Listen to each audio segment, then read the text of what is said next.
What's good, guys? Welcome back to Win by Two. I'm Chris. I'm Bart. And today we're going to just go off on why Sam Hinkie is a genius. He's the guy with the most balls in the NBA. Right. So basically, me and Bart, whenever we play 2K, we always take a shitty team and just blow it up with all these ridiculous trades. And we see this in 2K videos. All these guys have gone famous on 2K do the exact same thing, right? We've been doing this for years. Yeah. But anyways, Sam Hinkie is the only person that was able to take 2K and bring it to real life. He really implemented the style of, proceeding from blowing up your whole team and getting all these draft picks and then just piling up all the assets and just put it together later. Unbelievable, man. Like this guy's a genius, but he's never gonna get credit for it because he got fired before his process. And he did it in a ruthless way, right? We don't have to deal with the players getting traded and getting shipped from city to city. Obviously, there's some morality issues here, but in the end of the day, right, it's still a business. And if he was willing to shell out the money for this whole project, it definitely worked, and he was definitely going to become a billionaire eventually. Yeah, definitely. He already is, but I mean, yeah. Okay, I feel like Brett Brown. I feel like they're giving him all the time in the world, but they didn't give Sam Hinkie that time. Yeah, exactly. Like Brett Brown is he's a solid coach though. He should be. Yeah, he's a solid coach, but he should be equally as blamed for how bad they've been the last 5 years. I mean, it shouldn't. Well, the idea is that the guy who surrounded the coach with all this talent was Sam Hinkie, right? Because he was in charge of the basketball operations. Yeah, but Brett Brown signed on knowing that it'd be horrible. So why was Sam Hinkie the only one fired? Well, Brett Brown understood that the idea would be difficult to handle and that the wins wouldn't come immediatay. This guy probably has like 50 wins in the last 5 seasons. Like any coach for any other team would have been fired by now. I think the idea was the organization knew that this was the track that they were going to. I think other teams, when they try to do, they don't want to go off like, all right, we're tanking and we're going to go full blown and trade everyone. The idea is that they still want to be in contention, right? So they hold this coach to the standard of, well, if you don't take us to the playoffs, then you're screwed. You're a fuck up, right? But in this situation, which is very unique, right? They told Brett Brown, like, we don't expect anything, right? Yeah, we expect 10 wins a season. Yeah, we want you to tank so we could get pieces like Ben Simmons, like Joel Embiid. Exactly, right? So they were like, hey, if you can build up the character of these guys, which is hard to do when your team's locker room average age is like 22, right? You have a bunch of idiots rolling the streets. But, I mean, the idea is that there's a longer leash on a coach like Brett Brown when you know this is the style of strategy that they're going after. Okay, what do you think is the best trade of the Sam Hinkie era? Well, I know what you're going to discuss, but there's something that hasn't come to fruition yet, but probably will within this next year. Was the Steve Nash trade that got, I think it was, they got that third pick from LA, that protected top 3 pick. Okay. I forgot what the deals were, but essentially, I think they gave up practically nothing to end up getting this top 3 pick that could eventually come through, which will probably be this year. Dodged a bullet last year, Laker faithful here. But the idea is that now... Yeah, weren't the Sixers hoping that the pick would fall? Yeah, they fell to 4th, and the idea and was they would have two top 5 picks. The idea is that if you put Chris Dunn and Ben Simmons together on that same team. And they were still trying to trade up with Boston. Yeah, they were trying. They were trying to get rid of Okafor and one of either Okafor and Noel. And some other pieces for the third pick. For the third pick as like a mega trade, since Boston was not able to agree with anyone. That didn't obviously fell through. Man, if they got Ben Simmons and Chris Dunn, it would have been unbelievable. Damn. Great, right? Now the whole trajectory of what this plan was makes a different turn, right? If Joel comes back, and obviously we've seen workouts of him look incredible, and obviously that's not enough to say. We've never seen him in an actual game, not even like a summer league game. We haven't seen anything because he's been injured. But the idea is that if you got a centerpiece, right? If Joel pans out, which is what the idea was. He is an unstoppable force because he's so athletic and he's so big at the same time. So it's like there was no way to stop him, and he's still growing. He grew an inch last year, right? The motherfucker's still growing.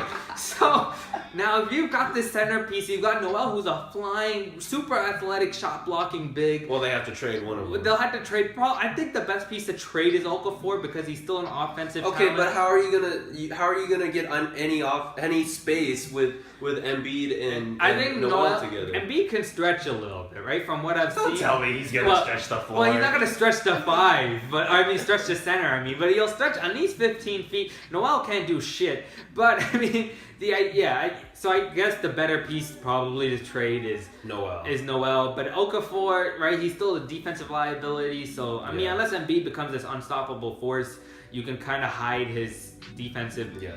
Now, I personally think the best trade that Sam Hinkie ever made was the Drew Holiday trade. I thought at first when they drafted Nerlens Noel to go they drafted Noel for the 6th pick. Yeah. Or no, sorry. No. The Pelicans drafted Noel, and they had Davis there. Yeah. So I thought that they were going to put 2 Kentucky bigs together. I thought, dude, they were going to be unstoppable and everything. And then not even 2 seconds after they drafted him, then they trade him to Philly for Drew Holiday. Yeah. And then they also send a pick to Philly for the next season, which ended up being Dario Saric. Right? Michael Carter? No, which was used to acquire Dario Saric in the following year. And they're about to get I forgot they were gonna get they're gonna get Dario Saric this season too. So it's looking very promising on I think the Serbian national team right now. Yeah, with that crazy block at the end of the game. And then they got Michael Carter Williams the next year or the year after that. Yeah. So then that's a lot of good pieces right there just for Drew Holiday, who arguably is not a top 10 point guard. Honestly, he's been injured a lot. He hasn't made the Pelicans into what they thought he would. Yeah, what was so unique about what Sam Hinkie was doing was that he was drafting players, and if he didn't think that they were superstar level, right? If he didn't think like this is the one guy, he was swinging for the fences basically. Yeah, with all his moves. And he got quality guys, but if they weren't gonna hit for home runs, why not trade him for valuable pieces, right? Michael Carter Williams was the only guy in that team, right? So when you saw triple doubles from him, it was inflated stats because he was the only fucker there. Yeah. So now you're saying, oh look, now his trade value is rising. Same with Drew Holiday, because Holiday, that was his only All-Star season, the season before he got traded. Exactly. So his value was at his highest. So Sam Hinkie's a genius for getting rid of him. Yeah. For that. So he knew these guys, and the plan was you still had to acquire more assets. So at the time, it was one guy, right? So you still had to build more pieces to surround him with. And if they didn't fit the time schedule, send them off and start getting younger players. It was genius. Sam Hinkie's a genius, guys. Yeah. He's just never gonna get the credit for what he did. He won't, right? And Jerry Colangelo is somehow gonna be the guy Brian Colangelo. Jerry. Fuck Jerry too. But essentially, they come in and say, "Oh, look, now we got Ben Simmons and we got Dario Saric coming over." He didn't do shit, man. It was all Sam Hinkie did this shit. It was it's stupid when you look at it in the idea that you're trading human beings, right? And it's a terrible business, but he made it ruthless essentially. He made the right moves, swinging for the fences, and he's not going to get credit for it. And now he's landed Ben Simmons, Joel Embiid, who's yet to be seen. Ben Simmons, we've seen a good idea. Dario Saric, Jahlil Okafor. That's a lot of pieces. And also to discuss this idea of drafting the best talent, right? You still want to hit the fences, right? You're not building a team just yet. You want to build a collective unit of talent. You want to get as much talent as you can, and then he wanted to trade them later and then figure out what he could. You don't want to be the team that drafts for need, and then you miss out on a guy like Paul George or like who was drafted like 10th or stuff like that. You know, you don't want to miss out on the home run. If you're drafting for needs on a team that sucks, what are you drafting for, right? You draft. All right, we need a point guard right now. Let's go draft the best point guard that's on the draft right now. One thing I want to bring up, that the Evan Turner draft in 2010. I know that was a long time ago,